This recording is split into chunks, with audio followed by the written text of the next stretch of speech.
नमस्कार। कार्यक्रम आंखें में आपका स्वागत है। आज के इस अंक में हम आपको ले चलेंगे एक ऐसी पुण्य धरती पर जहां विश्व का सबसे पहला गणतंत्र यानी रिपब्लिक कायम किया गया था।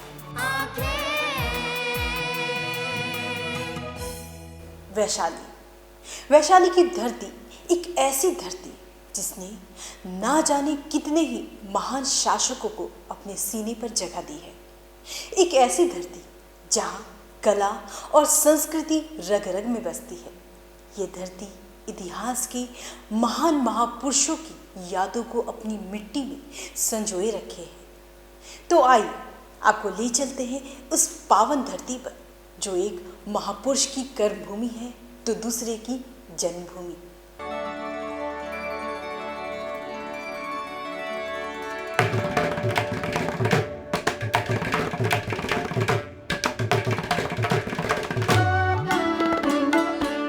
ऐतिहासिक प्रमाणों के अनुसार वैशाली में ही विश्व का सबसे पहला गणतंत्र यानी रिपब्लिक कायम किया गया था।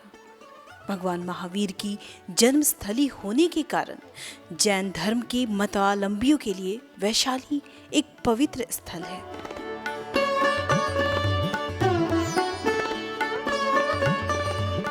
भगवान बुद्ध का इस धरती पर 3 बार आगमन हुआ। यह उनकी कर्मभूमि भी थी। महात्मा बुद्ध के समय 16 महाजनपदों में वैशाली का स्थान मगध के समान महत्वपूर्ण था।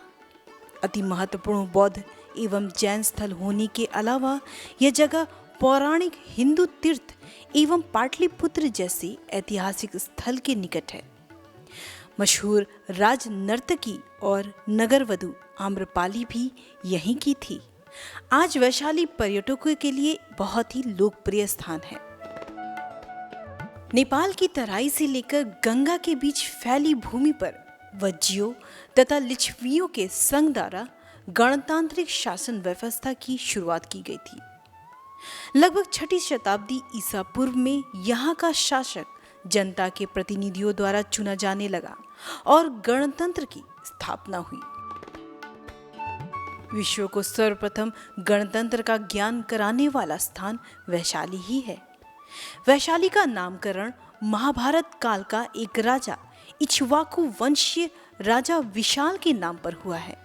राजा विशाल के गढ़ का भग्नावशेष आज भी कुछ बयां कर रही है।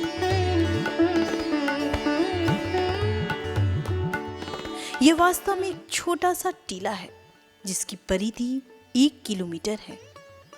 इसके चारों तरफ 2 मीटर ऊंची दीवार है जिसके चारों तरफ 43 मीटर चौड़ी खाई है। समझा जाता है कि ये प्राचीनतम संसद है। इस संसद में 7,777 संघीय सदस्य इकट्ठा होकर समस्याओं को सुनते थे और उस समय बहस भी किया करते थे।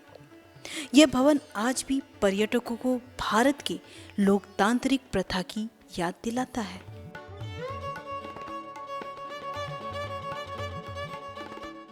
विष्णु पुराण में इस क्षेत्र पर राज करने वाले 34 राजाओं का उल्लेख है, जिसमें प्रथम नम्नदेष्टि तथा अंतिम सुमति या प्रमाति थे।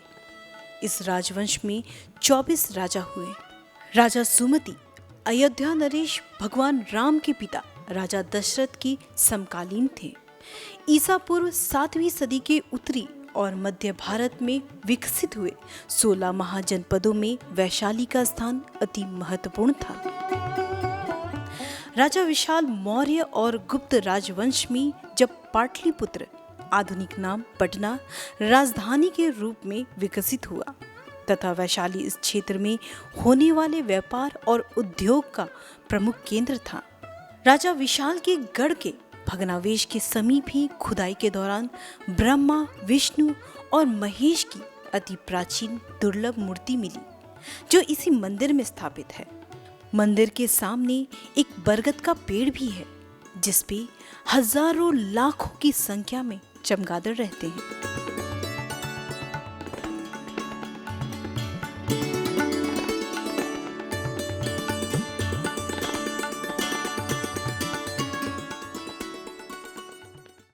बिहार का वैशाली जिला हमारे इतिहास का गौरव है।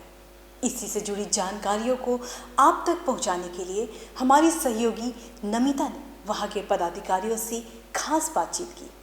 तो आइए जानते हैं राजा विशाल के गढ़ का भग्नावशेष के इतिहास के बारे में। नमस्कार, आंखें के इस एपिसोड में आज हम आपको लेकर आए हैं राजा विशाल के गढ़ पे। आइए जानते हैं इसके बारे में कुछ मूल तथ्य।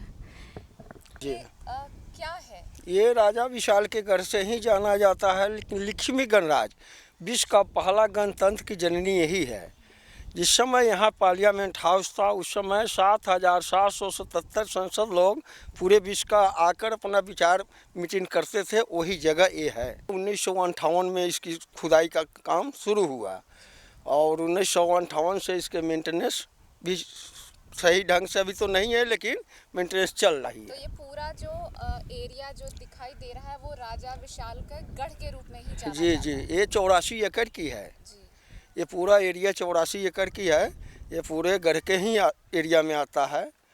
और यहाँ पर सैलानी आते हैं। हाँ हाँ, सब लोग ही आते हैं, जो भी बौद्ध धर्म का है चाहे जो भी धर्म का है। विदेशी लोग भी Thai, Sri Lanka, Cambodia, Japan, Burma, Tibet, Bhutan सब लोग आते हैं। विदेशी सैलानी भी यहाँ अच्छे खासे संख्या में आते हैं। अच्छे लोग भी आते हैं, विदेशी खूब आते हैं। अभी तो सीज़न नहीं है, लेकिन अक्टूबर से मार्च तक सीज़न रहता है वो लोग का, तो उस समय ज़्यादा भीड़ चलता है।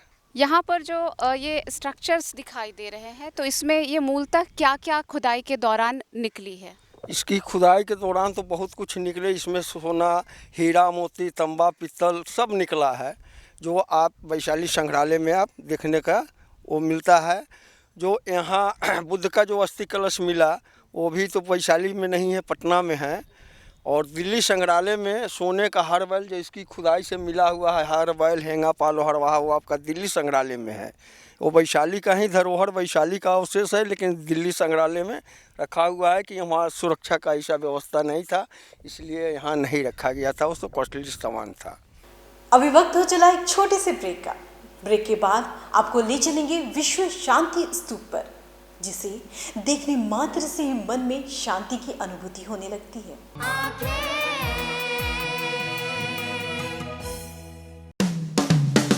Lohia Nagar Mount Carmel high school एक ऐसा स्कूल जहां उपलब्ध है हाईटेक क्लास की facility, upgraded library, smart class facility, lab and computer class की फैसिलिटी के साथ हॉर्स राइडिंग की भी सुविधा। इसके अलावा बच्चों के खेलने के साथ आने जाने की भी सुविधा। एडवांस सुविधाओं से लैस Lohia Nagar Mount Carmel high school, Gayatri Mandir road, Kankarbagh, Patna.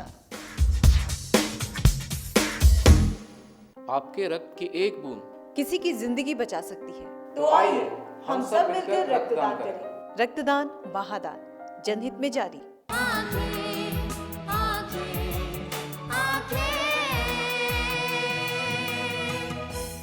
Break के बाद एक बार फिर आपका स्वागत है। विश्व शांति स्तूप, जिसे जापान की निप्पो नजी बौद्ध समुदाय द्वारा बनवाया गया था। तो आइए आपको ले चलते हैं हमारे सहयोगी नमिता सिंह के पास, जिन्होंने विश्व शांति स्तूप का जायजा लिया।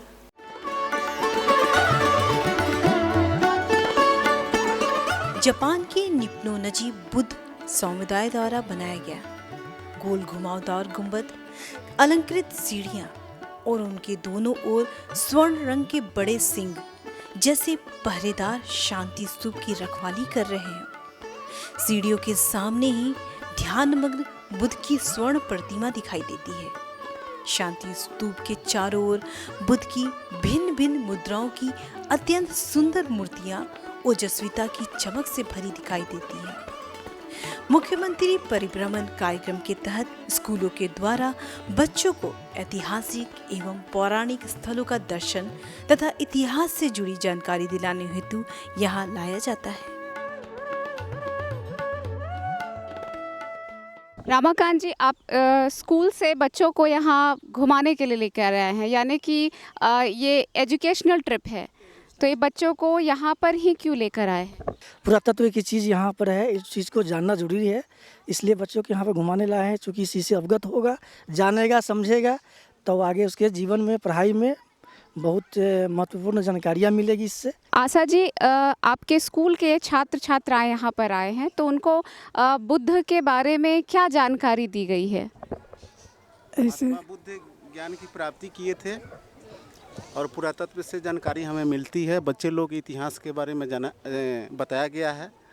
इनका जन्म जो हुआ था लुम्बिनी वन में हुआ था। उनका बचपन का नाम सिद्धार्थ था। महात्मा बुद्ध के बारे में हम लोग बच्चे को गहराई से बताए हैं ताकि भविष्य में इनके जीवन में एक अच्छा थीसिस लिख सके, इसके बारे में जान सके। चलिए जानते हैं कुछ बच्चों से कि वो इसके बारे में क्या जानते हैं। क्या नाम है आपका? छोटी कुमारी। छोटी, आप यहाँ पर ही आपको लाया गया है, इसके बारे में कुछ जानकारी आपको दी गई है? जी, हमारे सिलेबस में भी इसकी पढ़ाई होती है और ये ऐतिहासिक जगह है जहाँ पे हम लोग को कुछ शिक्षाएं मिलती हैं। कुछ नहीं, बहुत शिक्षाएं मिलती है इस जगह से। यहाँ पे इसलिए लाया गया है कि यहाँ के बारे में देखेंगे और पढ़ेंगे तो ज़्यादा समझ में आएगा। मतलब प्रैक्टिकल जानकारी भी होनी चाहिए, जो सिलेबस में है वो जब देखेंगे तो बच्चों को ज़्यादा समझ में आएगा। इसलिए भी यहाँ पर इन्हें एजुकेशनल ट्रिप के तहत लाया गया है। सच में विश्व शांति स्तूप को देखने मात्र से ही मन में शांति की अनुभूति होने लगती है। अब आपको हम दर्शन कराते हैं भगवान बुद्ध के अस्थि कलश की।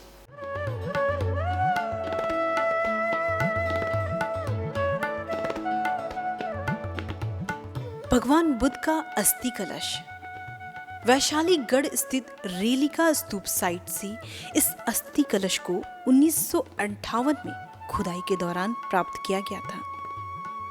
यह अति दुर्लभ बुद्ध के अस्थि अवशेष वास्तव में वही अस्थि अवशेष हैं जिन्हें बुद्ध के अंतिम संस्कार के बाद 8 जनपदों के बीच बांटा गया था। इनमें से वैशाली भी एक था। इनमें से कुछ ही जगहों पर ये अस्थि अवशेष सुरक्षित मिले हैं। ऐसे में इन अवशेष स्थलों का महत्व बढ़ जाता है।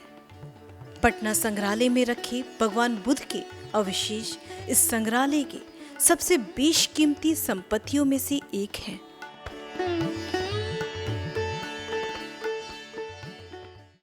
अभी वक्त हो चला एक छोटे से ब्रेक का। ब्रेक के बाद आपको दर्शन कराएंगे चंद्रगुप्त विक्रमादित्य चतुर्मुख महादेव का। ज्ञानस्थली हाई स्कूल, जहां दी जाती है हाईटेक क्लास की फैसिलिटीज, खेलने की सुविधा, स्मार्ट क्लास की सुविधा, लेटेस्ट किताबों वाली लाइब्रेरी की सुविधा, लैब की सुविधा, बच्चों के लिए कंप्यूटर क्लासेस की सुविधा, साथ ही आने जाने की facilities. Gyansthali high school, Alamganj, Patna.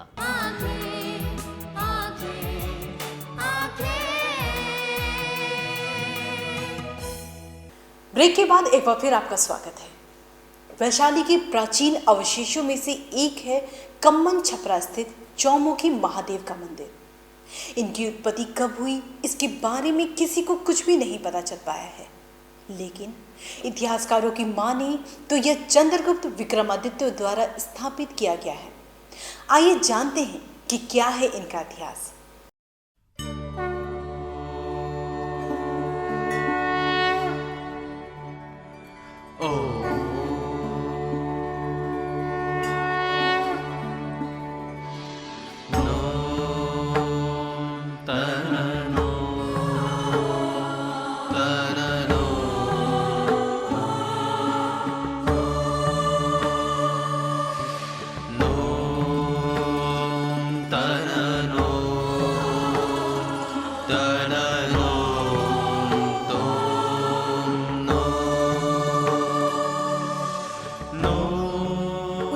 सदी के अंत में कम्मन छपड़ा हाट यहाँ लगना शुरू हो गया था।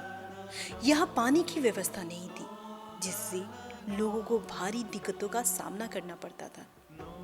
स्थानीय लोगों के द्वारा वहाँ कुआं खोदवाने के दौरान चौमुखी महादेव प्रकट हुए। समय और ऋतुओं की मार धीरे धीरे फिर से वहाँ मिट्टी भरने लगी और उस पर जंगल और घास उपज गए। कभी महाराजा धीराजों एवं महारानियों द्वारा पूजित वह स्थली बिल्कुल वीरान एवं उपच्छित हो गई। मूर्ति के उत्तर, पूर्व और दक्षिण की ओर भाट के पौधे और जंगल से भरे कब्रिस्तान थे। चौमुखी महादेव के प्रकट होने के 75 वर्ष बीत चुके थे और वे ढेल फोड़वा महादेव के नाम से कुख्यात हो चुके थे। इस चौमुखी महादेव के बारे में जनसाधारण को कुछ भी जानकारी नहीं थी।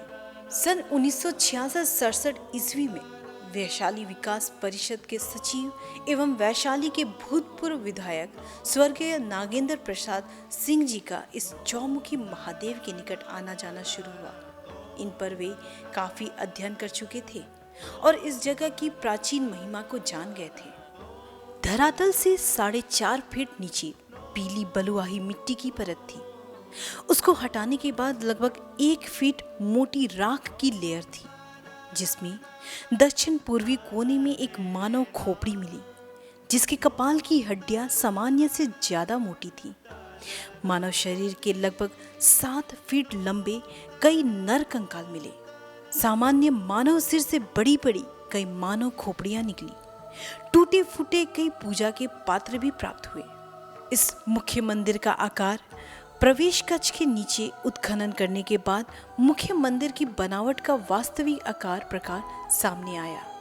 राख के हटाने के बाद चौमुखी महादेव का 11:6-10:6 साइज का बना गर्भगृह प्रकाश में आया। इस मंदिर का इतिहास तो बहुत पहले 1947 में कुआं के खुदाई में निकले थे और 2003 से मंदिर बनना स्टार्ट हुआ। बीच में शिथिल पड़ गया। फिर 2008 से जब यहाँ के पारू के पूर्व विधायक नीतीश्वर प्रसाद सिंह आए तो यहाँ अथी हुआ।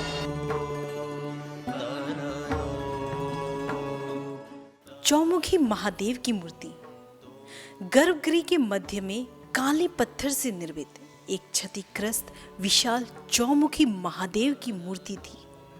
उत्खनन से ज्ञात हुआ कि अधिस्थापित मूर्ति की कुल ऊंचाई 7 फीट 1 इंच थी, जिसके नीचे 1 फीट 8 इंच भाग चौकोर और मध्य की 2 फीट 5 इंच भाग गोल था। मूर्ति का ऊपरी शीश 3 फीट भाग लगभग देखने एवं पूजने योग्य बनाया गया था। यह चौमुखी महादेव ब्लैक ब्लास्ट पत्थर से निर्मित है। यह शिवलिंग नहीं है, बल्कि संयुक्त गर्दन के साथ ही एक शिला है। ऊपर चारों दिशाओं में 4 देवों की आकृतियां उत्कीर्ण हैं। दक्षिण दिशा में शिव, पूरब में विष्णु, उत्तर में सूर्यदेव तथा पश्चिम में ब्रह्मा जी की मुखाकृति निर्मित है। ये स्वयंभू है, ये बने हुए नहीं है। लगभग 2000 वर्ष पहले का ये प्रतिमा है। इसमें कुछ लिपि है जो आज तक उसको कोई पढ़ नहीं पाए हैं। ऐसे इस मूर्ति में भगवान शिव दक्षिण दिशा में तीसरा नेत्र खुले हुए हैं। पश्चिम दिशा से ब्रह्मा जी हैं, पूरब से भगवान विष्णु है और उत्तरायण सूर्य। ऊपर शिवलिंग है, इसलिए इनको चौमुखी नाथ महादेव नाम से इनको जो है से जाना जाता है। चौमुखी महादेव की मूर्ति की बनावट निम्नाकृति अनुसार है। दक्षिण दिशा में शिव की यह आकृति संहारक मुद्रा में है। गले में सर्प, कानों में कुंडल और सिर पर जटा है। इनके 3 नेत्र हैं। तीसरा नेत्र दोनों सामान्य नेत्रों के बीच में खड़े आकार में खुला है। इनका यह संहारक मुद्रा दुष्ट प्रवृत्तियों और बुराइयों के विनाश करने का प्रतीक है। पूरब दिशा में विष्णु गुप्त काल में निर्मित विष्णु के गले में पाए जाने वाली जैसी मणियों की माला इनके गले में है। विष्णु सभी जीवों के पालन और कल्याण करने का प्रतीक है। उत्तर दिशा में सूर्यदेव के मस्तक पर मुकुट के साथ प्रभामंडल के प्रकाश स्फुटित हो रहा है। गले में कमल के सूखे बीजों की माला और कानों में कुंडल सुशोभित हो रहे हैं। यह जीवन की गतिशीलता का प्रतीक है। पश्चिम वाली आकृति ब्रह्मा जी की है, जिनके मस्तक पर मुकुट, गले में मणियों की माला और कानों में कुंडल है। यह प्रकृति और सभी जीवों के सृजनकर्ता के प्रतीक है। यूं तो रोजाना भक्तगण मंदिर में महादेव की पूजा करने आते हैं, पर श्रावण मास में यहाँ हजारों लाखों की संख्या में श्रद्धालु महादेव का जलाभिषेक करने पहुंचते हैं।